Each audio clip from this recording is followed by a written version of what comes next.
गीता का ज्ञान। श्रीमद् भागवत गीता में भगवान कृष्ण के उन उपदेशों का वर्णन है जो उन्होंने महाभारत युद्ध के दौरान अर्जुन को दिया था।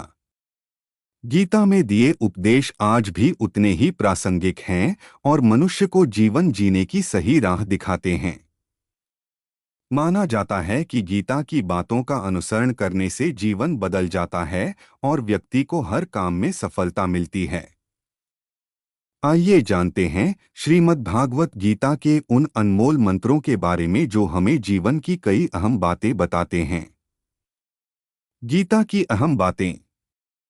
गीता में श्री कृष्ण कहते हैं कि किसी भी कार्य में सफलता प्राप्त करने के लिए मन पर नियंत्रण रखना बहुत जरूरी है। काम करते वक्त अपने मन को हमेशा शांत और स्थिर रखना चाहिए। क्रोध बुद्धि का नाश करता है और इसकी वजह से बने बनाए काम भी बिगड़ जाते हैं। इसलिए मन को शांत रखने का प्रयास करें। श्रीमद् भागवत गीता के अनुसार हमें कोई भी कर्म बिना फल की इच्छा के बिना ही करना चाहिए।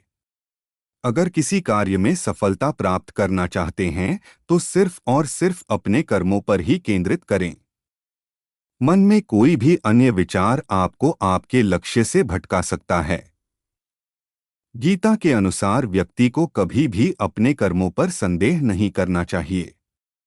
ऐसा करने से व्यक्ति खुद का सर्वनाश कर बैठता है। इसलिए सफलता प्राप्त करना चाहते हैं तो जो भी कार्य करें उसे पूरे विश्वास के साथ बिना किसी संदेह के पूरा करें। गीता में श्री कृष्ण कहते हैं, मनुष्य को किसी भी वस्तु के प्रति अत्यधिक लगाव नहीं रखना चाहिए। यह लगाव ही मनुष्य के दुख और असफलता का कारण बनता है। अत्यधिक लगाव से व्यक्ति में क्रोध और दुख का भाव उत्पन्न होता है। इसकी वजह से वह अपने कर्म पर केंद्रित नहीं कर पाता है। इसलिए मनुष्य को अत्यधिक लगाव से बचना चाहिए। श्री कृष्ण के अनुसार किसी भी कार्य में सफलता प्राप्त करने के लिए अपने भीतर छिपे डर को खत्म करना चाहिए। यह सीख देते हुए कृष्ण ने अर्जुन को कहा था कि हे अर्जुन, तुम निडर होकर युद्ध करो। अगर युद्ध में तुम मारे गए तो स्वर्ग मिलेगा और अगर जीत गए तो धरती पर राज मिलेगा। इसलिए अपने मन से डर को खत्म कर दो। वीडियो को लाइक सब्सक्राइब करें।